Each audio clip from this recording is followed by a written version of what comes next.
broadcast network, AFTERBUZZ TV. Over 20 million weekly downloads in over 150 countries, and your #1 source for after-show entertainment. AFTERBUZZ TV, the destination for TV superfans, producing aftershows for over 300 of your favorite TV shows, interviewing celebrities and showrunners, and bringing you behind-the-scenes exclusives. All thanks to E! Entertainment's Maria Menounos, producer Kevin Undergaro, and internet leader Akamai. Now, let the buzz begin! Whoa, that was really loud. Oh my god. Very nice. Great. Well, with that giant loud music start, welcome to Attack on Titan. Joining us today, the lovely John Quick. Hi, everybody. I'm Loverly. Loverly. As well as Katie Cullen. Hi, all my buddies. Hashtag classical German. There we go. Symphonic German. So, Mozart. And Megan Salinas. Hi, Oh, he's everyone. Austrian, damn. I'm really sad. And yes, I'm Dave Klein. Also sad. A lot of great characters in this episode who passed away, but as we were talking about before the show started, there's rarely an episode of Attack on Titan where someone doesn't die. Well, the problem is they started trying to treat it like a power of friendship episode. Like, if you believe in your friends and trust them, it'll turn out okay. This is not a power of friendship anime. This is not Kingdom Hearts. This is Attack on Titan. No. Actually, I like that, almost though. has a higher death count. I do. I agree Well, with if you count the Dave. Heartless. Which you don't. No, it's all the people who became heartless. There you go. Those all used to be people. Anyway. There you know, keyword used. Disney death count. 100% in agreement with you, Dave. As much as it hurt me to watch this, I'm really glad that this is the type of series to say, no, the world doesn't work that way, everyone. Yeah, no, it's great because you really think it's going to happen at first, and it really builds you up to, and that's how a lot of shows work. It's kind of a trope. So it's nice to see a show break that and just be like, actually, it didn't work out. Reversal of expectations. Yeah. That's Dead what we people. got. Yeah. So yeah, also we're gonna be being called real soon. Elizabeth Maxwell plays a mirror, so that'll be happening in just moments. Yay. So everyone watching, but we'll go ahead and just start talking about it until it happens. So we have right back to where we ended last time with Irvin talking to Hanji about the fact that Hanji's talking about how, hey, like there's no way this could be a big deal because Eren didn't come out okay. He was exhausted. He had broken ODM gear. And Irvin always a step ahead and just realizing like Eren's kind of a novice at this. Yeah. This is very new to him. That was his first time. He doesn't know what he's doing. Yeah, everyone has their first Hanji. Everyone comes out of their first time sore and tired. Come on.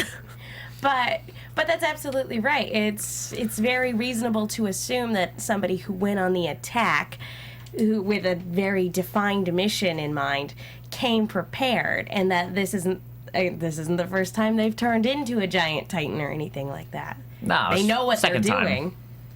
Maybe third, you know. Maybe. Third time's the charm in figuring out how to not break crap when you transform into a giant. You know, that's just, it's hearsay, mostly, from me. I think Eren still has well, we saw him 3-4 times almost, because the spoon was, I think, the third time.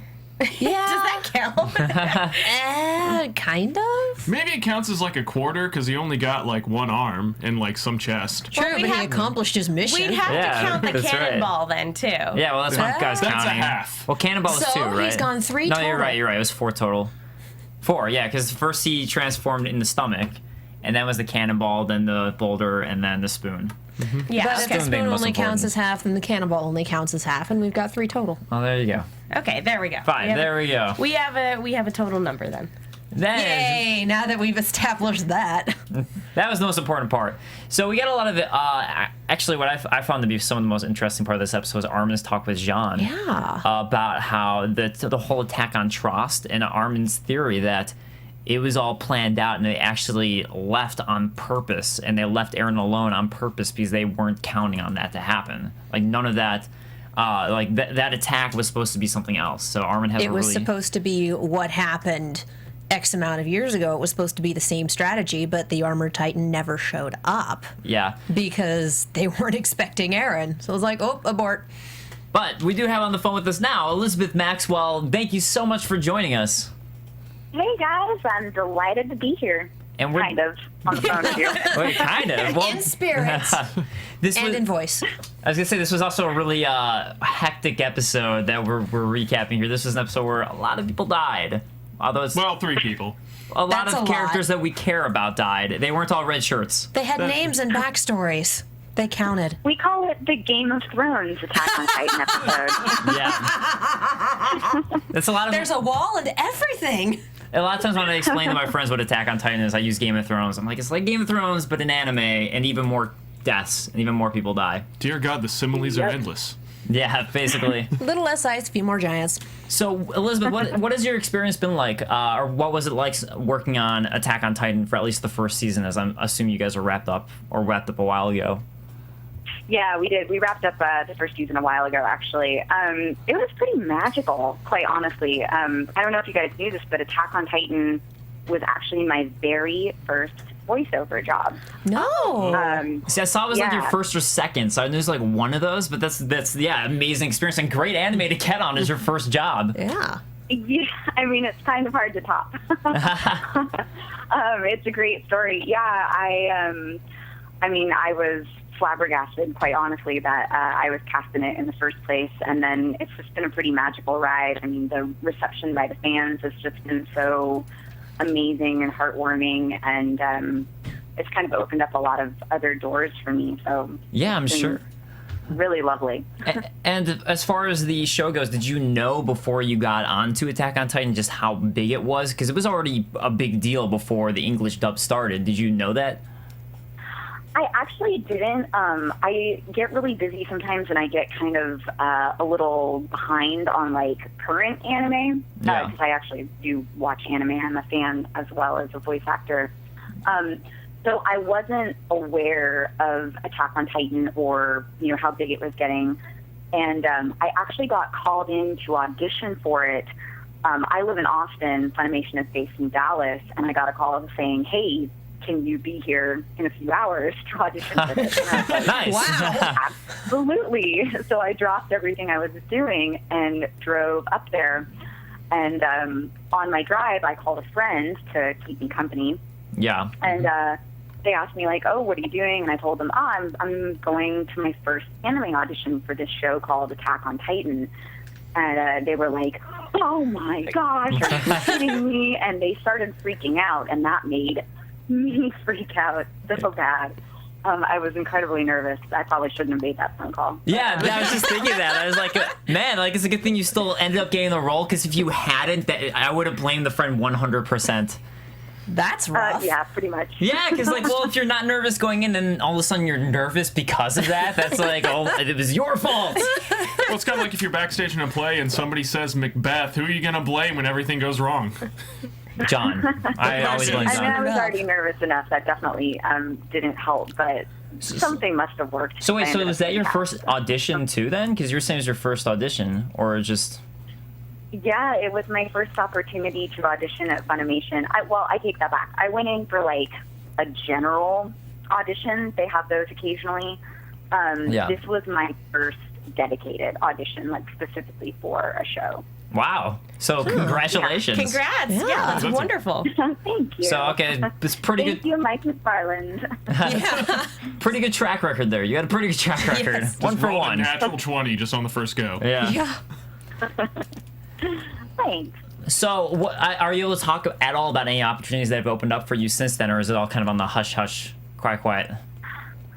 No, it's about half and half. I mean, one really exciting thing that was kind of on par for Attack on Titan for me was that I was also ended up getting cast as the Major, Motoko Kusanagi, in the kind of origins story that they're doing of Ghost in the Shell. It's called Ghost in the Shell Arise. Yeah, that's Nice. another big character.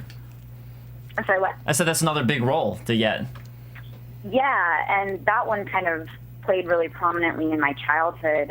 The original Ghost in the Shell anime movie was the first anime I ever saw. Oh, wow. Gosh, I think I was like 11 years old, if I'm not mistaken. A little young to watch it, Quite baby. that is really something to watch when you're 11. Wow. I know. I remember the entire time I was watching it with my brother, I was like, boobs. I did take away more from it than that, but a lot of it went over my head, thankfully, and the rest was kind of, 11-year-old bathroom humor being kind of dumbfounded by seeing so much naked flesh. Yeah. On screen. But it really stuck with me in a good way. Yeah, well, and it all went full circle, and now you're actually working on the new version of the show, the Origin show. But you also got a big role with Strife, so you're also on that. Yes. Strife is actually the first game that I ever worked on. So that was pretty cool, and that opened up a lot of doors. I've gotten to work on some really awesome games since then as well. I know you guys have talked to a few people on the show who also work with Oak Patron. I've had the good fortune to work with them recently as well. I'm going to be in the new Gearbox game called Battleborn. Oh, nice. About that at all. I don't know how specific or detailed I can get about it, other than to say that I will be one of the playable characters in the game. Oh, that's Wow. fantastic. Yeah. So it's been. I mean, 2014 has just been like the year to end all years. Oh, yeah, sounds like. Amazing. Yeah, like that's amazing. Like now, big anime and gaming role. So voiceover wise, that's huge. Are you also thinking about expanding to, or maybe you've done it before, like books on tapes or other aspects? Or are you pretty happy right now with the gaming and anime world? I've been in some talks, but it's actually been honestly more with friends who are thinking of doing their own projects. Yeah. So it's, just people that I've met in like the voiceover industry that are thinking about, trying to like animate a short story or do, some sort of companion audio piece to a novel that they've written. I've been in talks, but there's nothing solid yet. Yeah. Well, that's all incredible. So, I mean, back to Ymir. I'm sure you have a lot of thoughts on her, as this was your very first role. How did you prepare for that, and how nervous were you as well preparing for this character?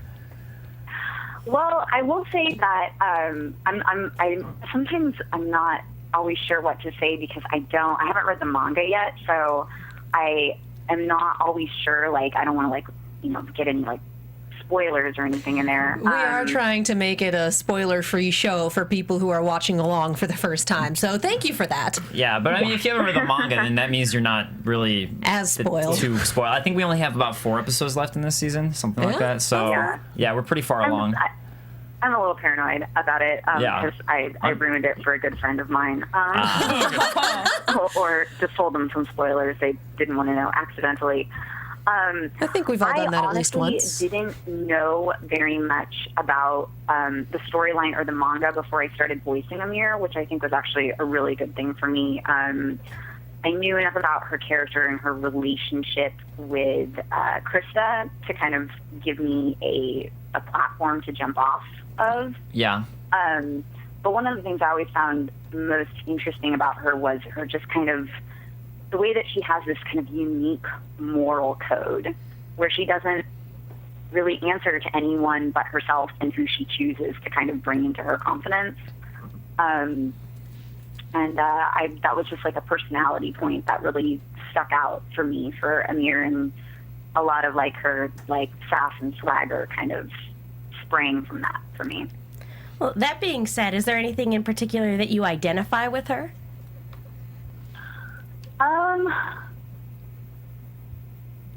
Truthfully, personally, not so much. In all honesty, I'm kind of like a really nerdy goody two-shoes.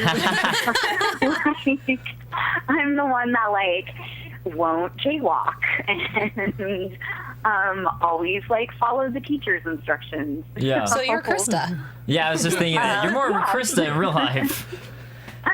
But maybe because of that, I've always really loved playing characters like Ymir, because it's, I guess, maybe like a bit of a release or kind of an opportunity to explore a side of myself that doesn't really come out too much in my personal life. Now you can jaywalk whenever you want as Ymir. I know. Yeah, I wouldn't recommend that. Or swing across the street if I can I can make it happen. The teacher will tell you to do your homework. You're not going to do it because you're a mirror. Breaking all sorts of rules. This is the worst life advice I think I've ever heard from you. You're welcome, audience. So I have one other question for you, which is that a lot of people we've been talking to about the way that they got onto the show is that they ended up auditioning for 3 roles, and sometimes they didn't even end up getting the role they auditioned for, but got just some other character. So how did your audition actually work? Did you specifically audition for a mirror, or did you audition for a few different characters? Yeah, no, Amir actually was not one of the characters that they were having people audition for, strangely enough. Because I think I listened to the episode with Clifford, and I think that he kind of gave you guys a lowdown that there's like a binder that has, you know, I don't know, maybe half a dozen of the male and female characters with character descriptions. Yeah. And then you choose who you want to read for. I read for Mikasa, Annie, and I think I read for Kristin. Okay, there you go. But you know, like, I feel like Annie has some similar traits to Emir, so maybe that's where they pulled it from, was like the Annie audition.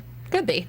Yeah, I remember asking Mike about that, and he said that it was my read for Annie that got me Amir. There we go. I'm actually a vocal director. I don't know if you know this, but that's what I do in my main job. Well, speaking of Mike, though, what's it like getting to work with him? We got to talk to him a couple weeks ago, so and everybody has had nothing but really great things to say about working with him as a director. Oh, I love Mike so much. I've had the good fortune to get to interact with him, you know, at conventions and stuff too. And I mean, beyond being an incredibly talented, you know, actor, he's a very good director. He's a real pleasure to work with, and it's so easy to work with him. And I mean, it was a great first experience. You know, I came in, I was nervous. I was, you know, feeling like I had the weight of the world on my shoulders. Yeah. And he made it very easy and very enjoyable. And I don't know, I really, really hope that we get a season 2 so we can work together again. Yeah, well, somehow I imagine Attack on Titan will go. It's a little show. It's kind of it's kind of a cult favorite right now. Maybe if they can get enough fan support. Maybe. I thought we had confirmation that they were working on season 2 in Japan. I thought it was in production. We do. Yeah, we do. Okay. I know you're joking, but I'm trying to remember the truth. Yeah.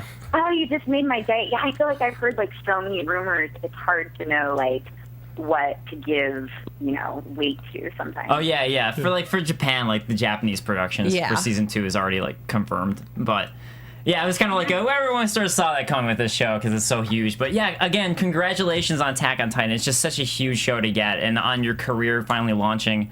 From like what a great way to launch. And thank you so much for being on the show. Absolutely. Thank you for having me. Thank you. Thank you. So on that happy note, let's talk about a lot of deaths. Oh no! And now on to murder. Yeah. Or murder. I had just gotten over it. No. Now we're getting right back into it. Yeah, so let's go ahead and jump right back to Armin, because again, his whole explanation that he explains that this person, there's someone who is one of us who has been calling shots for the Teen Titan, basically. So there's this Teen Titan. It sounds like a football team. I know you said Team Titan with an M, but that is not what I heard. So Teen Titans Go, yeah. Remember the Titans. How could we forget? Well, no, the whole point of that is that someone was there and watching Eren and all that go down, so that, you know, the enemy literally is within their ranks. And actually, who knows what their plans were? Maybe their plan wasn't to break down the inner wall and trust, because when we saw Shiganshina fall, at least it seemed like it was almost within quick succession. The Colossal Titan kicks in the wall, and then within minutes, the Armored Titan was there breaking down the inner gate. It didn't seem like that there was a lot. I feel like we had a longer time than that, because by the time that came around, everyone was on the boats, everyone was evacuating. There was time enough to get the evacuation process started before the Armored Titan showed up and started wreaking havoc. So it's possible that they hadn't had time to put the armored Titan in place this time around before Eren transformed, and they all went, "Ooh, that was not in the books." Yeah. Well, and it's also possible that, with the precaution measures that they did take, that did cause some delays because people were a little bit more prepared this time. Yeah. I don't know. Yeah, that's true. And definitely, like, it's one of those things with just a show when you watch it, like, they did end up making the whole boulder moving saga about, like, a 6-episode saga to move a boulder. Whereas in reality, that probably took, like, 5-10 minutes. Trost was like 10 episodes. Trost was 9 or 10 episodes. Right, but Yeah, I was specifically talking about the boulder alone. But yeah, Trost was a long time. But I mean, you're right. We get that, like, the evacuation was basically 1.5 episodes. Yeah. Of the show, but it's just we don't know exactly how much they're speeding up time. Yeah. Compared to episode length, but We're all avoiding talking about the dead people right now, aren't we? no, let's jump right to it. Let's talk right out about them. How many of them died? Three. We start right after that seeing Gunther's head. That's the start It's to still some good attached to times. his body. I just see it at the bent wrong the wrong angle. It's just way. the wrong way. It doesn't go that way. dead people. I mean, the good news is, if he was still alive, he could totally see behind him and see everything coming. Oh. This isn't Sleepy Hollow. So Let's continue. So if it was Sleepy Hollow, he could juggle his head. That. So Irvin, You misunderstand. Going with the same, explain that it's entirely possible they can make the Titan reappear, that it can come back. And hey, what a Lo and shitty. behold, boom. Yeah, it's like I was like that almost seems like too much of a superpower that you can just go back like that. You don't even need to recharge. But It's she just didn't fight- women Titan. They can go right away, right again. Just keep on going with the There intense is about a it. joke here, but I think it would put us at at mature on iTunes. So we're gonna abstain. Our boys have already gone there. I think I before. already went that joke. I think that was where I was going with it. But anyways, and that's exactly what I was going with. But Eren is told not to attack the female Titan. Just believe in your team. Teamwork, as we were talking about before. And he does. He's like, I have faith in the Levi Squad, and speeds away. But then remembers, Levi saying there is no exact way of telling, what the best course of action is. You can just you just have to pick and trust your conscience and hope that it's the best option. Well, he was speeding away while they were winning, and I mean, they blinded it, they It was disabled so its great. arms, they were tearing the hell out of it. It was amazing. I really wish they had lived, because seeing them in action is just phenomenal. Just the Yes. way they have such amazing coordinated attacks and almost really good nonverbal communications and everything, and they just know exactly what to do. I want a prequel series about these people. Because obviously they've been working together for a long time and survived multiple missions. They've had to. And just seeing their teamwork and watching them go, it's like, you guys have been doing this for years. I mean, the other cool thing to me is that they also had the same. We see Levi before has that really cool saw blade type of attack or whirlwind attack, and they had the same thing. They did that same spinning attack that Levi does. So I mean, they're part of his squadron. So maybe that's why. But it was just cool to me to be like, oh, I kind of just noticed this episode rewatching it and like, oh wow, they actually had that exact same style of combat. So that was pretty cool to see. Now imagine all of them doing that in coordination with one another. That's just amazing. It's like the lawnmower from hell. But Lawnmower man. But as the old saying goes, no matter how good you are, eventually somebody better's going to come along. Well, the thing I feel like with this group was I felt like if they had known in advance what the Titan could do, they probably actually could have handled it. But they kept on getting caught by surprise and caught off guard because they didn't know that all of a sudden it could regenerate its eye that quickly. So or that that just it caught could off guard. change its body to crystal and deflect their swords. So all these things, that's where they started dying, was this element of surprise that the Titan had on them. And even then, they were playing a pretty good pickup game. Yeah, For having no idea what it could do. They were doing really well as far as taking it out went. and then at first too, you see they kind of have the element of surprise on her because she wasn't expecting them to be that good. Yeah. At first, and that's why they were able to take her out so quickly because they're far more skilled than any other thing we've seen take her on at this point, other than Levi, but he was just standing there. So, it's just it really seems like that element of surprise, and that's what Irvin keeps on talking about, where that's how they lost, was that the enemy had this element that we didn't understand, that we didn't prepare properly for. It seems like that's sort of what's winning out in a lot of these battles. Knowledge is power, I guess, at the end of the day. It's what we keep running into. Mm-hmm. So Aaron sees this. And yeah, they all get really badly murdered, like smear on the pavement murdered. Yeah, no, and It's ugly. Normally, when we watch these episodes together, since we've all seen through the series before, we talk and we give our own kind of running commentary. Dead silence the entire time we're watching this. I think I made 3 jokes at the beginning, and I was done by the time the opening theme was done, and that was it. I'll reiterate one of them. The name of the episode is Crushing Blow. Ba-da-ba-ba-da-ba. That was one that Katie had said while we started watching. Well, no, that was the point where I burst into Voltaire's devil, devil, devil, devil, evil, evil, evil, evil songs. Yeah. Because it starts with death, death. I'm like, oh, okay. Oh. That basically sums it up. That basically sums up this episode. Yeah, it's just all, Yeah. like Petra being stomped on. Just everything's just brutal. And Levi, when he swings back and he passes each one of them and stops when he gets to Petra, and it's just staring at them, and it's just so heartbreaking to watch because he has like a mask, you can't see the He has the emotion on his classic face. It's kind of a anime 1,000-yard shadow, stare. But you know that seeing this, that even though he's not really reacting, that it's just absolutely heartbreaking. Well, I mean, it's still to me like that the shadow eyes thing that they gave him that you mentioned, John. That like classic anime shadow eyes, and the fact that he had that frown expression to me, that says a indicated he lot, was yeah. very much feeling it. Oh, and yeah. hurt by it. Yeah, well, Levi. Well, I guess like you say, Levi's not a bomb. Levi just doesn't go off. Levi's like a laser. He gets directed points and then goes off. Yeah. I mean, the other thing is, this is his squad. This is Squad Levi. It's not just like everyone else he cares about because they are all the scout regiment. It's a small regiment. But this is like his specific squad that's just been wiped out. So that'll have to be really close. They've all cleaned a lot of buildings with him. Mm-hmm. A lot of dishes. A lot of cobwebs. A lot of cobwebs off. A Sweeping. lot of floors. They've become incredibly proficient at it. So that's a huge loss right there. But Aaron. Wow. Oh, man. Wow. I just took the humanity out of him. But Aaron. You kind of did. Aaron ends up deciding that this is it. He becomes the Titan, and his immediate roar basically summons humanity towards him in a sense, because that's like almost the fighting cry where it's like, I mean, more like everyone hears him, but still Irvin. Everyone just kind of stops and goes, oh, that's not good. Yeah, so Irvin comes, Levi comes, Mikasa hears it and goes running, so the whole team. Yeah, and it's very... And none of them can do anything. But this is kind of what we've been waiting for ever since the female Titan was introduced, is this is when we get our showdown between the two.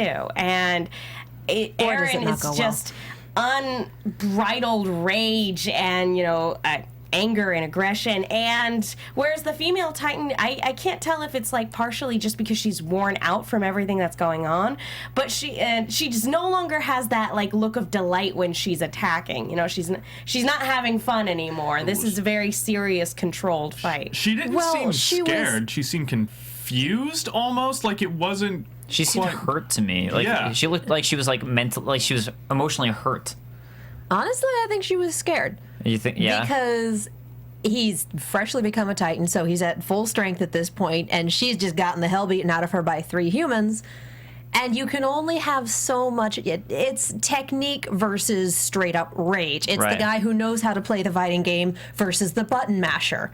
And the person who knows how to play will win most times, but occasionally the button masher just mows you down. Well, normally Smash Brothers just came out yesterday for reference. Oh, yeah. And she's already at a disadvantage, so there's probably part of her going, if I don't play this exactly right, he is going to take my head off, and I will not come back from it. Well, I would agree with you, but there's that moment right before she does take his head off. There's like this sigh of resignation, like I didn't want to do this, but I guess I have to.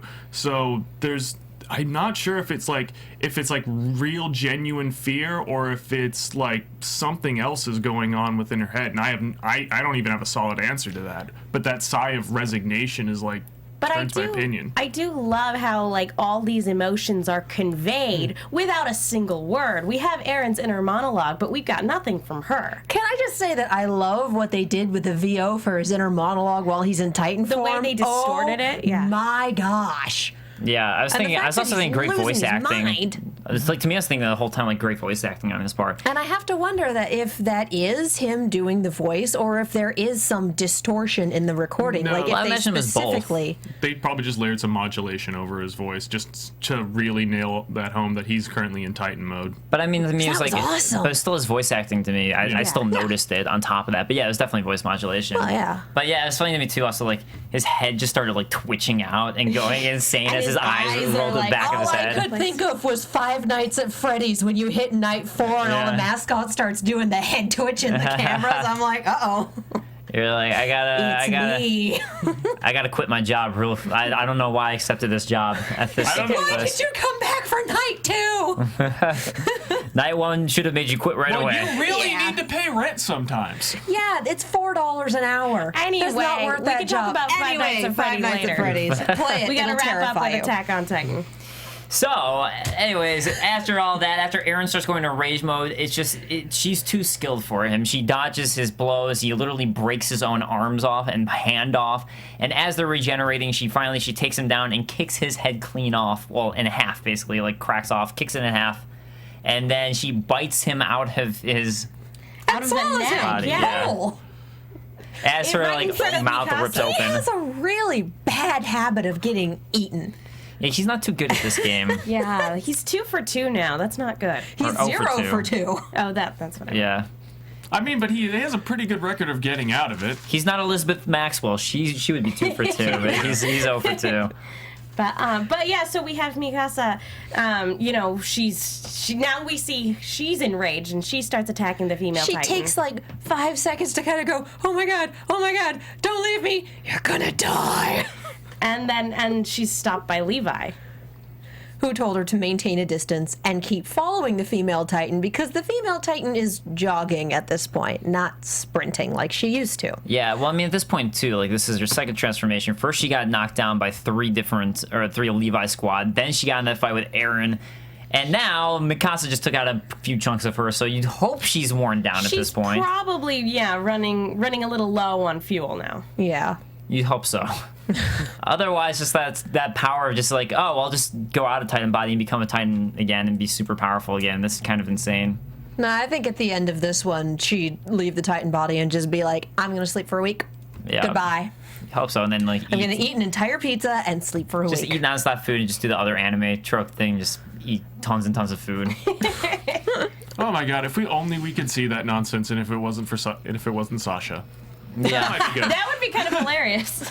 Well, I would ask what you guys think if Eren's alive or not, but I guess we sort of all We all know. But what do you guys in the comments who haven't been spoiled think? If you have been spoiled, please don't comment Please on what don't you spoil. think. Keep But in mind, I've already tried to convince people that Mikasa was our main character after episode 6. yeah. I actually managed to convince someone who hadn't watched it before. That's pretty So- fun. I that's regret good. nothing. That There we was go. hilarious. All right.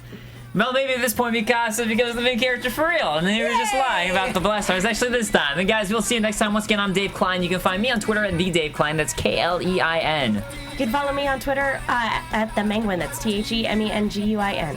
And you can find me on Twitter at @NowQuick and on the Legend of Korra panel starting at 6 o'clock today. You can find me on Twitter and Tumblr at Kiaxet. That's KIAXET. I'm also on Sword Art Online and Ruby. Thursday night, we are having an episode. Please remember to find us on iTunes, rate, subscribe, tell us you love us, because we do love you. See you guys later. From executive producers Maria Menounos, Kevin Undergaro, Phil Svitek, and the entire AfterBuzz TV staff, we would like to thank you for listening to the AfterBuzz TV network. To watch or listen to other after shows and post comments or questions, be sure to visit AfterBuzzTV.com. I'm Sir Richard Wentworth, and this has been a presentation of AfterBuzz TV. Buzz you later. The views expressed herein are those of the hosts only and do not necessarily reflect the views of AfterBuzz TV or its owners or principals.